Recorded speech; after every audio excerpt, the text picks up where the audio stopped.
Hello students, welcome to my channel.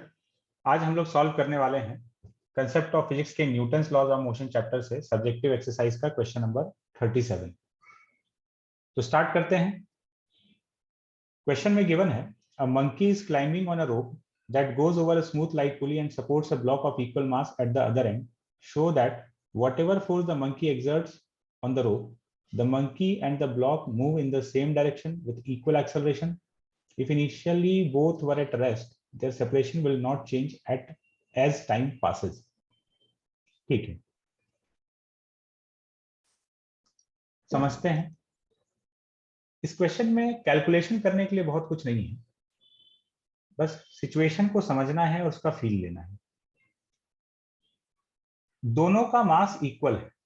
सबसे पहली बात तो कि हम लोग इसको इस सिचुएशन से तो बिल्कुल भी कंपेयर ना करें कि इधर एक ब्लॉक है और इधर दूसरा ब्लॉक है ना, इसको इससे कंपेयर नहीं करें। क्यों नहीं करें? क्योंकि ब्लॉक जो है वो नॉन लिविंग थिंग है और मंकी जो है वो लिविंग थिंग है ना। ये मूव कर, इसके पास मतलब ये अपने से एक्शन ले सकता है। ब्लॉक अपने से कोई एक्शन नहीं ले सकता है ना। ये जिंदा है, ये जिंदा नहीं है। इससे बहुत फर्क पड़ रहा है। क्या फर्क पड़ रहा है समझते हैं।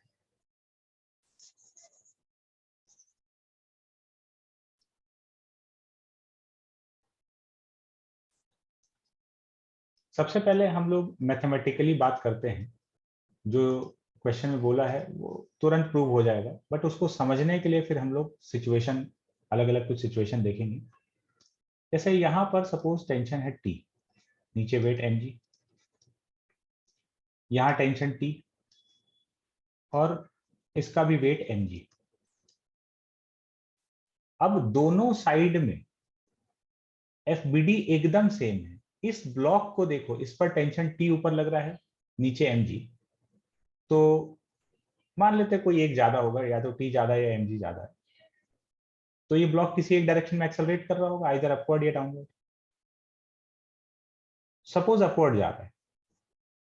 अगर ये अपवर्ड जा रहा है तो इधर मंकी को देखें तो मंकी का मास भी m है, एग्जैक्टली उतना mg और t लग रहा है। बिल्कुल आइडेंटिकल FBD है, t ऊपर लग रहा है, mg नीचे लग रहा है, मास m इसका भी है। तो अगर ब्लॉक ऊपर जा रहा है a एक्सेलरेशन से तो मंकी भी ऊपर ही जा रहा होगा a एक्सेलरेशन से, बिकॉज एकदम सेम FBD है, सब कुछ सेम है, पूरा मैथमेटिकल कैलकुलेशन वही रहेगा। तो FBD जो है एकदम सेम बन रहा है, इसलिए एक्सेलरेशन सेम आएगा। ठीक है। अब इस सिचुएशन को, लेकिन ये बात यहां से थोड़ा सा हजम करना मुश्किल हो जाता है। अब इसको हम लोग थोड़ा सा फील लेने का कोशिश करते हैं इसका। देखो, जब ब्लॉक होता है ना, तो ब्लॉक यहां पर अगर है तो ब्लॉक चढ़ नहीं सकता रस्सी के ऊपर, लेकिन कोई आदमी है, मंकी है, कोई जिंदा व्यक्ति है तो वो चढ़ सकता है।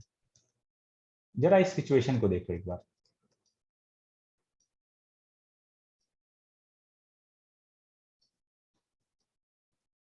सपोज यहां से रस्सी फिक्स्ड है और इधर ये रस्सी है, रस्सी का दूसरा एंड यहाँ पर है और एक मंकी इस पर चढ़ रहा है। मंकी है, कोई आदमी है, कोई भी हो। तो अब क्या होगा, ये रस्सी चढ़ने के प्रोसेस में पहले एक हाथ से रस्सी पकड़ा, फिर दूसरा हाथ ऊपर से पकड़ा, फिर पहला हाथ छोड़ के और ऊपर, मतलब जैसे हम लोग रस्सी चढ़ते हैं। तो रस्सी पर ये चढ़ने लगा तो कुछ देर बाद ये मंकी यहां से यहां पहुंच जाएगा,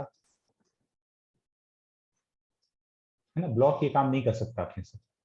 अब हम ये दिखाने का कोशिश करने वाले हैं कि कैसे ये भी ऊपर जा सकता है और ये भी। जनरली हम लोग तो समझते हैं जब ये सिचुएशन रहता है तो कोई अगर एक ऊपर जाएगा तो दूसरे को नीचे जाना होगा, और वही तब जब दोनों का मासेज अलग अलग है, सेम में तो मूव ही नहीं करेगा।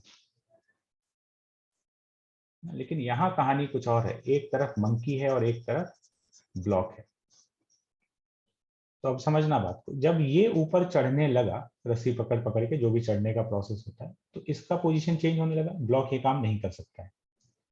ठीक है। अब ये एंड तो फिक्स्ड है।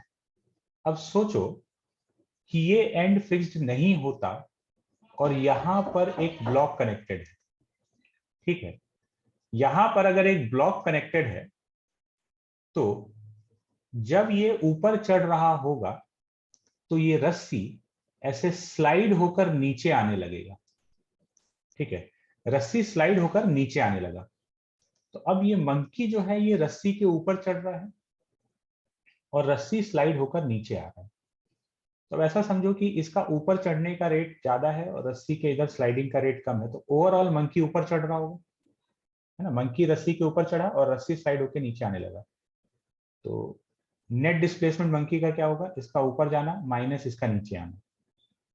तो ओवरऑल मंकी ऊपर जा रहा है और साथ में ये ब्लॉक भी ऊपर जा रहा है क्योंकि ये रस्सी ऊपर स्लाइड कर रहा था। तो इस तरीके से जब मंकी रस्सी के ऊपर चढ़ेगा तो रस्सी को ये खींचेगा, रस्सी स्लाइड होगा, तो ये वाला ब्लॉक ऊपर जा रहा है और मंकी भी नेट ऊपर जा रहा है क्योंकि मंकी के ऊपर जाने का रेट रस्सी के नीचे आने के रेट से कम होगा। तो दोनों का नेट एक्सेलरेशन या नेट डिस्प्लेसमेंट ऊपर की तरफ हो सकता है। और यहां से हम लोग मैथमेटिकली समझ रहे हैं कि दोनों का एक्सेलरेशन एग्जैक्टली सेम आएगा क्योंकि फ्री बॉडी डायग्राम एकदम सेम है।